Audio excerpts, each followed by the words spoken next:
এখানে কিন্তু সনাতন যে জোটটা হয়েছে সম্মিলিত জোট, তাদের কাউকে এখানে আছেন কিনা আমি দেখছি না।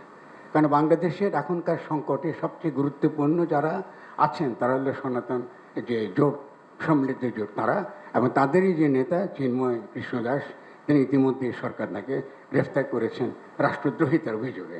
এখন রাষ্ট্রদ্রোহিতা একটা কিন্তু ব্রিটিশ আইন, এবং আমরা কিন্তু জুলাই গণঅভ্যুত্থানের পরে এই ধরনের আইন নাগরিকত্বের উপর প্রয়োগ হবে এটা কিন্তু আমরাও আশা করি না যারা জুলাই অভ্যুত্থানের সঙ্গে যুক্ত ছিলেন। ফলে এখানে আইনগত দেখতে হচ্ছে যে একজন ব্যক্তি এখানে আপনার তার বিরুদ্ধে অভিযোগ করেছে, যে অভিযোগ করা হোক না কেন তিনি একজন একটা বিএনপি, তিনি একজন সদস্য, এবং সে সদস্য করেছে, পরবর্তীকালে বিএনপি আবার তাকে বরখাস্ত করেছে, তার দল থেকে বহিষ্কার করেছে, কিন্তু তার এই মামলাটা তোলা হয় নাই। ফলে দেখা যাচ্ছে এখানে একটা রাজনৈতিক দলেরও এখানে একটা উস্কানি রয়েছে পরিষ্কার।